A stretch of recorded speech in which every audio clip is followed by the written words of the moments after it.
تو بعض خوش نصیب جب قرآن پڑھتے ہیں تو اللہ بھی ان کا سننا پسند فرماتے ہیں. اللہ سنتے ہیں. کتنا پسند آتا ہے اللہ قرآن سنو. اللہ کا کلام ہے. یہ حقیقت میں اللہ سے کلام ہے. اللہ سے باتیں ہیں. اللہ سے باتیں. پتہ نہیں کس کس سے باتیں کرتا ہے یہ آج کا مسلمان. لیکن اگر آج اس کے پاس فرصت نہیں ہے تو اپنے محبوب حقیقی سے بات کرنے کی فرصت نہیں ہے. اس محسن سے، اس کریم سے، اس داتا سے، اس مہربان سے، اس سے بات کرنے کے لیے اس کے پاس وقت نہیں ہے. تو اللہ کا کلام، اللہ سے کلام کا مقام ہے. اللہ سے باتیں ہیں مزے لے لے کر، اللہ کی عظمت کے ساتھ، اللہ کی محبت کے ساتھ، ادب کے ساتھ احترام کے ساتھ قرآن کی تلاوت اللہ سے کلام کی طرح ہے.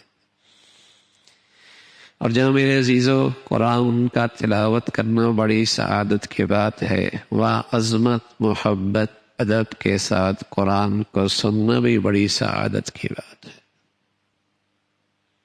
جہاں قرآن کی تلاوت بڑی عظمت کی چیز ہے، بڑی سعادت کی چیز ہے، وہاں قرآن کو عظمت کے ساتھ، ادب کے ساتھ، احترام کے ساتھ سننا بھی بڑی سعادت کی بات ہے. تو رمضان کا موسم قرآن کا موسم ہے. قرآن اور رمضان ساتھ ساتھ چلتے ہیں. اتنا تلاوت ہوا کرتی تھی مسلمانوں کے یہاں رمضان میں. اگر آج ان کی تلاوت کا تذکرہ ہونے لگ جائے تو بس اوقات ہم جیسوں کو تو یقین بھی نہ ہے کہ ایک آدمی اتنی تلاوت کرتا کہ دن میں ایک قرآن کے بقدر تلاوت ہو جاتی. رات اتنی تلاوت کرتا کہ ایک قرآن کے بقدر تلاوت ہو جاتی. تو روزانہ 2 قرآن، 30 دنوں میں 60 قرآن ایک تراویحوں میں پڑھتا. 61 قرآن ایک رمضان میں پڑھ لیا کرتا تھا.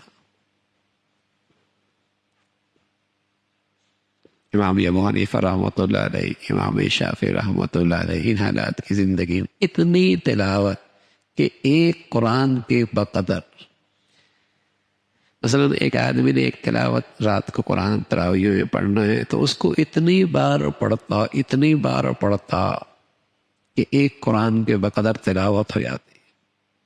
حضرت شیخ الحدیث مولانا زکریا رحمۃ اللہ علیہ فرمایا کرتے تھے جو رات کو میری منزل پڑھنی ہوتی تھی میں اس کو 31 مرتبہ پڑھتا تھا. ایک قرآن سے بھی کچھ زیادہ کہ اگر 29 کے چاند ہو جائے تو میری 30 قرآن ختم کرنے کی گنتی پوری ہو جائے. اتنی کثرت سے قرآن کی تلاوت. اور کیوں نہ ہو اللہ کا نبی صلی اللہ علیہ وسلم کے ہاں جبرائیل امین رمضان میں آیا کرتے تھے. آپ انہیں قرآن سناتے تھے، وہ آپ کو قرآن سنایا کرتے. دور ہوا کرتا تھا، دور کہ رمضان میں پڑھنے کا سعادت بھی مل جائے، سننے کی سعادت بھی مل جائے. پڑھنے کی سعادت بھی ملے، سننے کی سعادت بھی ملے. تو رمضان ایسا ہی ہے. خود بھی کئی قرآن ختم کیے اور جب تراویحوں کا موقع آیا، سننے کا موقع آیا، ادب کے ساتھ، عظمت کے ساتھ اللہ کا کلام سن. آدمی کے لیے سننا بوجھل اس وقت ہوتا ہے جب قرآن کی عظمت، ادب، اس کا استحضار نہیں ہوتا. پھر تو اس کا جی چاہتا ہے بس کچھ اس طرح ہو جائے کہ کچھ سمجھ میں نہ آئے اور ختم ہو جائے. پھر تو کچھ اس طرح ہو جائے کہ کچھ اتنا تیز پڑے کہ کچھ سمجھ میں نہ آئے اور ختم ہو جائے. جہاں کچھ 5، 10، 15 منٹ تاخیر ہو جائے یہاں بہت آہستہ پڑتا ہے. وہاں جائیں گے جہاں بہت جلدی پڑتا ہے، بہت جلدی پڑھا، یہ بہت جلدی پڑھتا ہے.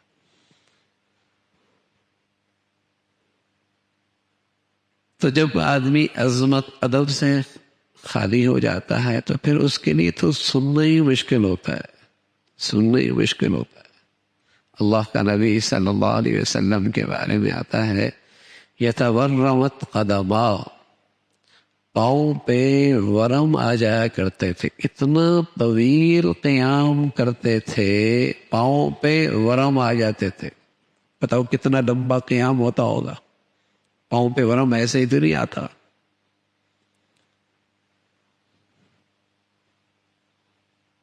عظمت، ادب، اللہ ہمیں اس کا کچھ حصہ نصیب فرما دے. ہاں پھر تو آدمی چھل جائے وہاں چھوڑ جاؤ، مزے مزے سے قرآن پڑھ.